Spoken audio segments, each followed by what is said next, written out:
Middle east में लगातार Israel और ईरान के बीच युद्ध चल रहा है। आपको बता दें, इस वक्त दुनिया के अलग अलग हिस्सों में जंग छिड़ी हुई है और ताजा अगर लड़ाई की बात करें तो मिडिल ईस्ट में अमेरिका, इजराइल का ईरान लगातार जारी है। इस युद्ध की शुरुआत बीते महीने 28 फरवरी को हुई थी, जब अमेरिका और इजराइल ने ईरान पर सीधा हमला कर दिया था और इसके जवाबी कार्रवाई में ईरान ने भी ताबड़तोड़ हमले शुरू कर दिए। आपको बता दें कि इस हमले में ईरान के supreme leader ayatollah Ali Khamenei की मौत हो गई और उसके साथ ही उनके परिवार के कई लोगों की भी मौत हुई और साथ ही कई बड़े नेताओं की भी मौत हो गई। लेकिन मौजूदा वक्त में मिडिल ईस्ट में अभी भी स्थिति लगातार गंभीर बनी हुई है। लगातार दोनों पक्षों की तरफ से हमले जारी हैं। इस वजह से स्ट्रेट ऑफ हॉर्मुज को भी बंद करने का ईरान की तरफ से फैसला किया गया, जिसकी वजह से दुनिया भर में तेल संकट पैदा हो चुका है और ये एक बेहद जरूरी रूट है जिसकी मदद से दुनिया का 20% तेल का आयात होता है।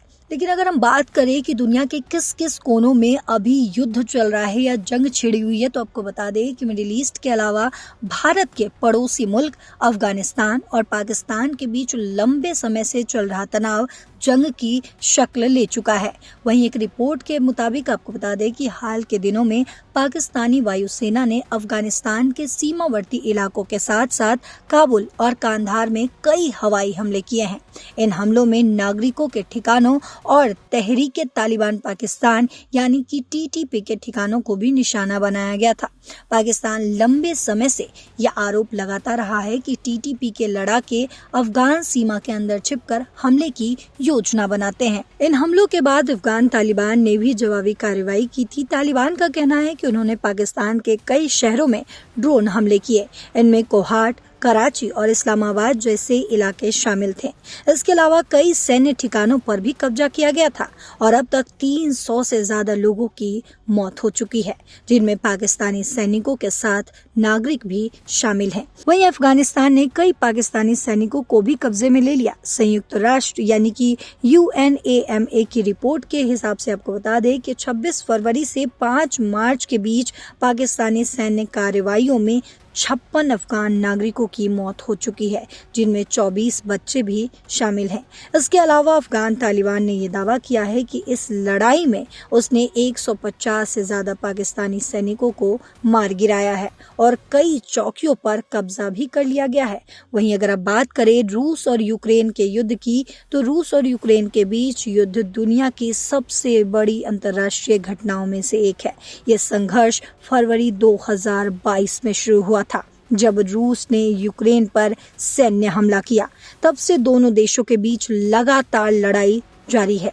इस युद्ध का असर केवल इन दोनों देशों तक सीमित नहीं है, बल्कि पूरी दुनिया की राजनीति, अर्थव्यवस्था और सुरक्षा पर असर पड़ रहा है। 24 फरवरी 2022 का वो दिन जब रूस के राष्ट्रपति व्लादिमीर पुतिन ने यूक्रेन में सैन्य अभियान शुरू करने की घोषणा की थी। इसके बाद रूस की सेना ने कई अलग अलग दिशाओं से यूक्रेन में प्रवेश किया। रूस का कहना था कि ये कार्रवाई उनकी सुरक्षा के लिए बेहद जरूरी है, लेकिन यूक्रेन और पश्चिमी देशों ने इसे सीधा हमला और अंतर्राष्ट्रीय कानून का उल्लंघन बताया है। वहीं रूस ने युद्ध के दौरान यूक्रेन पर हाइपरसोनिक बैलिस्टिक मिसाइल और हाइपर बैलिस्टिक मिसाइल का इस्तेमाल कर चुका है। इसे बेहद तेज और घातक हथियार माना जाता है। इस मिसाइल का उपयोग लवीव और अन्य इलाकों में ऊर्जा बुनियादी ढांचे को निशाना बनाने के लिए किया गया था। रूस की ओर से दागी गई मिसाइलों और ड्रोन हमलों ने यूक्रेन के कई बिजली संयंत्रों और पावर ग्रिड को नुकसान पहुंचाया है। रूस ने यूक्रेन के कई शहरों पर बैलिस्टिक मिसाइलों से हमला किया। वहीं दूसरी तरफ यूक्रेन भी रूस के खिलाफ जवाबी कार्रवाई लगातार कर रहा है। यूक्रेनी सेना ने रूस के अंदर स्थित सैन्य ठिकानों, तेल रिंग और मिसाइल उत्पाद संयंत्रों को निशाना बनाया। ब्रांस्क ओब्लास्ट क्षेत्र में ड्रोन और पश्चिमी देशों से मिली मिसाइलों के जरिए कई हमले किए हैं। वहीं अब हाल फिलहाल की अगर बात करें तो जापान और उत्तर कोरिया के बीच कई सालों से तनाव बना हुआ है। इस तनाव का मुख्य कारण उत्तर कोरिया के मिसाइल और परमाणु परीक्षण है। जब भी उत्तर कोरिया मिसाइल परीक्षण करता है, जापान और उसके सहयोगी देशों की चिंता बढ़ जाती है। हाल फिलहाल ने जापान ने एक्स पर ट्वीट कर ये जानकारी दी है कि उत्तर कोरिया ने संदिग्ध बैलिस्टिक मिसाइल लॉन्च की है। इस संबंध में आगे की जांच जारी है। आपको बता दें कि कोरियाई प्रायद्वीप में बढ़ता ये तनाव केवल इन दो देशों तक सीमित नहीं है, बल्कि इसका असर पूरे पूर्वी एशिया और दुनिया की सुरक्षा पर भी पड़ता जा रहा है। उत्तर कोरिया समय समय पर लंबी दूरी की मिसाइलों का परीक्षण करता रहता है। कई बार ये मिसाइलें जापान के ऊपर से गुजरती हैं या उसके समुद्री क्षेत्र के पास गिरती है। तो ये जंग ग्लोबल वॉर बनता हुआ नजर आ रहा है, जहां एक तरफ हम इजराइल और ईरान के बीच युद्ध देख रहे हैं, वहीं पाकिस्तान और अफगानिस्तान भी इससे अछूता नहीं है। तो अब जापान और उत्तर कोरिया के बीच भी कहीं ना कहीं जंग छिड़ती हुई नजर आ रही है।